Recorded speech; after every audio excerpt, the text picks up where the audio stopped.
Item ಯಾವುದೇ ಇರಲಿ try ಮಾಡಿ ಆಚಿ ಚಿಕನ್ ಮಸಾಲಾ. ಕನಕಪುರ ಜನತೆಗೆ ಇಂದು ಶಿವರಾತ್ರಿ ಸಂಭ್ರಮ. ಕನಕಪುರ ಕ್ಷೇತ್ರದಲ್ಲಿ ಸಿಎಂ ಡಿಕೆ ಶಿವಕುಮಾರ್ ಸಂಚಾರವನ್ನ ಮಾಡಿದ್ದಾರೆ. ಸಿಎಂ ಆದ ಬಳಿಕ ಹುಟ್ಟೂರಿಗೆ ಭೇಟಿ ನೀಡಿದ ಡಿಕೆ ಶಿವಕುಮಾರ್.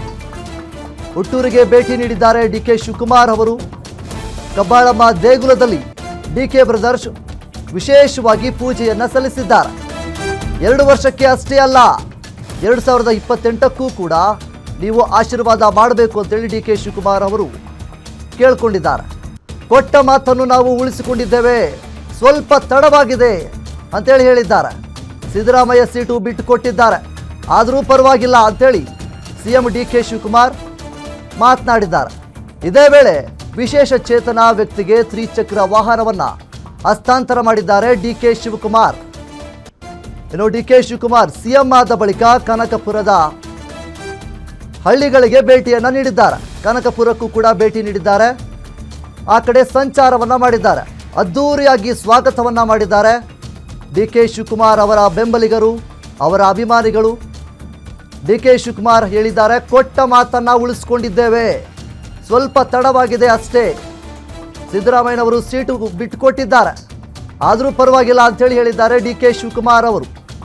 ಇದೇ ವೇಳೆ ವಿಶೇಷ ಚೇತನ ವ್ಯಕ್ತಿಗೆ ತ್ರಿಚಕ್ರ ವಾಹನವನ್ನು ಡಿಕೆ ಶಿವಕುಮಾರ್ ಅವರು ಹಸ್ತಾಂತರ ಮಾಡಿದ್ದಾರೆ. ಅವರ ಹುಟ್ಟೂರಿನಲ್ಲಿ ಅಂಗವಿಕಲನಿಗೆ ಅಂದರೆ ವಿಶೇಷ ಚೇತನಿಗೆ ತ್ರಿಚಕ್ರ ವಾಹನವನ್ನು ಹಸ್ತಾಂತರ ಮಾಡಿದ್ದಾರೆ ಡಿಕೆ ಶಿವಕುಮಾರ್. ಕೇವಲ 2 ವರ್ಷ ಅಷ್ಟೇ ಅಲ್ಲ, 2028ಕ್ಕೂ ಕೂಡ ನಿಮ್ಮ ಆಶೀರ್ವಾದ ನಮಗೆ ಬೇಕು ಅಂತೇಳಿ ಡಿಕೆ ಶಿವಕುಮಾರ್ ಹೇಳಿದ್ದಾರೆ.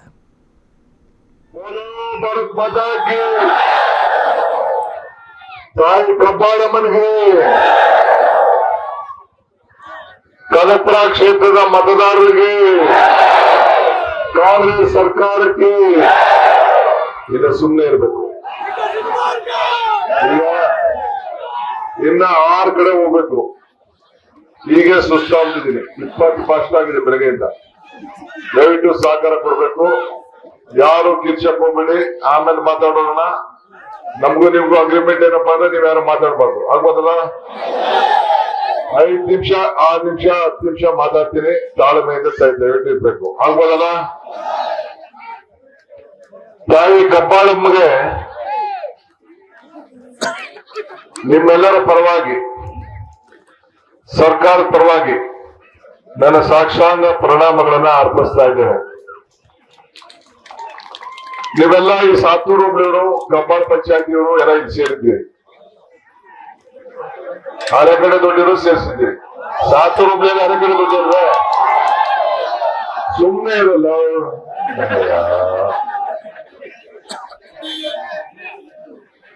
ನಾನು 1985ರಲ್ಲಿ ಎಲೆಕ್ಷನ್ ಇದ್ದಾಗ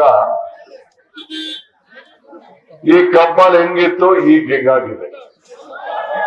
ಸಾತೂರು ಹೆಂಗಿತ್ತು, ಈಗ ಹೆಂಗಾಗಿದೆ. ಈ ರಸ್ತೆ ಹೆಂಗಿತ್ತು, ಈಗ ಹೆಂಗಾಗಿದೆ. ಕನಕಪುರ ಟೌನ್ ಹೆಂಗಿತ್ತು, ಈಗ ಹೆಂಗಾಗಿದೆ. ಇದಕ್ಕೆ ಸಾಕ್ಷಿ ಏನು? ನಿಮ್ ಕಣ್ಗಳು.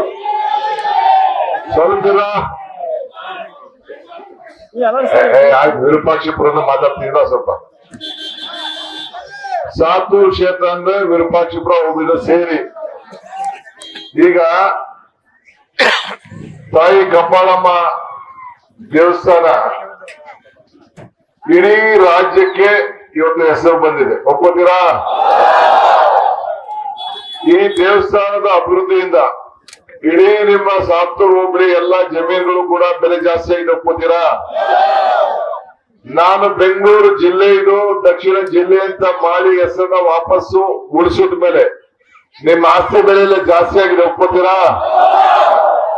ಅಧಿಕಾರ 136 ಸೀಟ್ ಬಂದ ಮೇಲೆ ನಾನು ಏನ್ ನಿಮ್ಗೆ ಮಾತು ಕೊಟ್ಟಿದ್ದೆ, ಎಲ್ಲ ನನ್ನ ತಾಯಂದಿರ ಮಡ್ಲಿಗೆ ಅವ್ರ ಅಕೌಂಟ್ಗೆ 2,000 ರೂಪಾಯಿ ಕೊಡ್ತೀನಿ ಅಂತ ಹೇಳಿದೆ. ಅದನ್ನ ಮಾಡಿದೀರಾ ಇಲ್ಲೋ? ಮನೆಗೆ ಫ್ರೀ ಕರೆಂಟ್ ಕೊಡ್ತೀನಿ ಅಂತ ಹೇಳಿದೆ, ಕೊಟ್ಟ ಇಲ್ಲೋ? ತಾಯಂದಿರಿಗೆ ಉಚಿತವಾಗಿ ಬಸ್ಸಲ್ಲಿ ಓಡಾಡೋದು ಮಾಡ್ತೀನಿ ಅಂತ ಹೇಳಿದೆ, ಮಾಡುತ್ತಾ ಇಲ್ಲೋ? 10 kg ಅಕ್ಕಿ ಅಂತ ಹೇಳಿದೆ, ಕೊಡ್ತಾ ಇದೀರಾ ಇಲ್ಲೋ? ಯುವಕರಿಗೆ ಉದ್ಯೋಗ ಭತ್ಯೆ ಅಂತ ಹೇಳಿದೆ, ಕೊಡ್ತಾ ಇದೀರಾ ಇಲ್ಲೋ? ಈಗ ನೀವೆಲ್ಲ ಶ್ರಮ ಪಟ್ಟು ನನ್ನನ್ನ 1,23,000 ಓಟಲ್ಲಿ ಗೆಲ್ಸಿದ್ರಿ. 136 ಸೀಟ್ ಕೊಟ್ರಿ. ಕೇಂದ್ರದವರು ನನಗೂ ಸಿದ್ದರಾಮಯ್ಯವ್ರಿಗೂ ಒಪ್ಪಂದವನ್ನ ಮಾಡಿಸಿದ್ರು. ನಾನೇನು ಮಾತಾಡಕ್ ಹೋಗ್ಲಿಲ್ಲ. ಅವ್ರವ್ರು ನಮ್ಗೂ ಬಿಟ್ಬಿಟ್ಟಿದ್ದ ವಿಚಾರ ಅಂತ ಹೇಳಿ 1-6 ತಿಂಗಳು ಹೆಚ್ಚು ಕಮ್ಮಿ ಆಗಿರ್ಬೋದು ಅಷ್ಟೇ. ಆದ್ರೂ ಚಿಂತೆ ಇಲ್ಲ, ಪಕ್ಷ ತೀರ್ಮಾನ ಮಾಡ್ತು. ಈಗ ಮೊನ್ನೆ 3ನೇ ತಾರೀಕು ನಿಮ್ಮೆಲ್ಲರ ಸಮ್ಮುಖದಲ್ಲೇ ನಿಮ್ಮ ಹತ್ರ ನಿಮ್ಗೆ ಇನ್ವಿಟೇಷನ್ ಕೊಡಕ್ ಆಗ್ಲಿಲ್ಲ. ನಾ ಸ್ಟೇಡಿಯಂ ಅಲ್ಲಿ ಮಾಡ್ತೀನಿ ಅಂತ ಅನ್ಕೊಂಡಿದ್ದೆ. ಅವರು ಬೇಡ, ಎಲ್ಲ ಬಸ್ಸು ಗಲಾಟೆ, ಪೆಟ್ರೋಲು ಡೀಸೆಲ್ ತುಳಿದಾಟ, ಇಲ್ಲ ವಿಧಾನಸೌಧ ಮುಂದೆ ಮಾಡ್ಬೇಕು ಅಂತಿದ್ದೆ, ತುಳಿತ ಇವೆಲ್ಲ ಆಯ್ತದೆ ಬೇಡ ಅಂತ ಹೇಳಿ ಕೆಲವು ತೀರ್ಮಾನ ಮಾಡಿ ಕೊನೆಗೆ ಗ್ಲಾಸ್ ಹೌಸ್ ಇದ್ರಲ್ಲೇ ರಾಜ್ಭವನ್ ಅಲ್ಲೇ ಮಾಡುದು. ನಿಮ್ನೆಲ್ಲ ಕರೆಯಕ್ಕಾಗ್ಲಿಲ್ಲ, ದಯವಿಟ್ಟು ಕ್ಷಮಿಸ್ಬೇಕು. ಒಂದು ಕೆಲವರು ಬಂದಿದ್ರಿ ಅಷ್ಟೇ, ಎಲ್ಲ ನೀವೆಲ್ಲ ಕಿತಾಪತಿ ಗಿರಾಕಿಗಳೆಲ್ಲ ಬಂದಿದ್ರಿ. ಪಾಪ ಕೆಲವರೆಲ್ಲ ಹಳ್ಳಿಲಿರೋ ಹೆಣ್ಮಕ್ಳುಗಳು ಬರಕಾಯ್ತಾ, ನಮ್ ತಾಯಿಗಳು ಬಂದಾಗ ಆಯ್ತಾ, ಅವ್ರದ್ದು ಒಂದೇ ಓಟು, ನಿಂದು ಒಂದೇ ಓಟು, ನಂದು ಒಂದೇ ಓಟು, ಸುಮ್ಮನೆ ಇರೋಲ್ಲ. ಕೆಲವೆಲ್ಲ ಬಂದಿದ್ರೆ ಆಯ್ತು. ಆದ್ರೆ ಈ ಕಪಾಲ್ ಸುಮ್ನೆ ಇರಲ್ಲ, ನನಗೇನೆ ಮಾತಾಡ್ಬೇಡಿ, ಮಧ್ಯ ಡಿಸ್ಟರ್ಬ್ ಮಾಡ್ಬೇಡಿ. ಇವತ್ತು ಕಪಾಳ ಸನ್ನಿಧಿಲಿ ನಾನು ನಿಂತಿದ್ದೀನಿ. ನಿಮ್ಮೆಲ್ಲರೂ ಕೂಡ ನಾನು ಪ್ರಾರ್ಥನೆ ಇಷ್ಟೇ, ನಾನೀಗ ಬಂದ ಉದ್ದೇಶ ಎಲ್ಲರನ್ನು ಭೇಟಿ ಮಾಡಕ್ ಆಗ್ಲಿಲ್ಲ. ಈ ಕಡೆಗೆ ಬರೋದು ಅಲ್ಲ, ಹಿಂದೆಗಡೆ ಕ್ಯಾಮ್ರಾ ಅವರು ಇದ್ದಾರೆ. ಎಲ್ಲರಿಗೂ ಕೂಡ ಭೇಟಿ ಮಾಡಕ್ ಆಗ್ಲಿಲ್ಲ. ನೀವು ಎಷ್ಟೋ ಜನ ಅಲ್ಲಿ ಊನಾರ ತಗೊಂಡ್ ಬರ್ತಾ ಇದ್ದೀರಿ, ನಿಮ್ನ ಭೇಟಿ ಮಾಡಕ್ ಆಗುದಿಲ್ಲ. ಒತ್ತಡ, ಪೊಲೀಸ್ ಒತ್ತಡ ಇವೆಲ್ಲ ಇದೆ ಅಂತ ಹೇಳಿ ನಾನೇ ನನ್ನ ಮನೆಗೆ ಬರ್ಬೇಕು, ನಿಮ್ಮನ್ನೇ ಭೇಟಿ ಮಾಡ್ಬೇಕು, ನಿಮ್ಮ ಆಶೀರ್ವಾದ ಪಡಿಬೇಕು, ನಾನು 2 ಮಾತು ಹೇಳ್ಬೇಕು ಅನ್ನೋ ದೃಷ್ಟಿಯಿಂದ ಇವತ್ತು ನಿಮ್ಮ ಮನೆ ಬಾಗಿಲಿಗೆ ಬಂದಿದ್ದೇನೆ. ನಾನು ನೀವೆಲ್ಲ ಸೇರಿ ನನಗೆ ಇಷ್ಟು ದೊಡ್ಡ ಶಕ್ತಿ ಕೊಟ್ಟಿದ್ದೀರಿ. ಆ ಶಕ್ತಿ ನಂದಲ್ಲ, ಆ ಶಕ್ತಿ ನೀವು ಕೊಟ್ಟಂತ ಶಕ್ತಿ ಇಡೀ ರಾಜ್ಯಕ್ಕೆ ಸಮರ್ಪಣೆ ಮಾಡ್ತಾರೆ.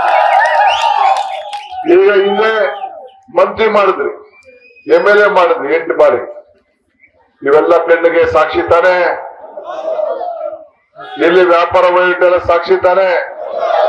ಹಂಗೆ ಇಡೀ ಕ್ಷೇತ್ರದ ಜನತೆಯ ಮತದಾರರು ಯಾರ ನನಗೆ ಓಟ್ ಹಾಕಿದ್ದೀರಿ, ಈ ತಾಲೂಕಲ್ಲಿ ಯಾರು ಇದ್ದೀರಿ, ಈ ಜಿಲ್ಲೆಯಲ್ಲಿ ಯಾರು ಇದ್ದೀರಿ, ಚನ್ನಪಟ್ಟಣದಲ್ಲಿ ಮೊನ್ನೆ ಗೆಲ್ಸಿದ್ರಿ, ರಾಮನಗರ ಗೆಲ್ಸಿದ್ರಿ, ಮಾಗಡಿ ಗೆಲ್ಸಿದ್ರಿ, ಕನಕಪುರ ಗೆಲ್ಸಿದ್ರಿ. ಇಡೀ ಜಿಲ್ಲೆ ಗೌರವನ್ನ ಉಳಿಸುವಂತ ಕೆಲಸ ನಮ್ಮ ಪಕ್ಷ ಮಾಡಿದೆಯಲ್ಲೋ.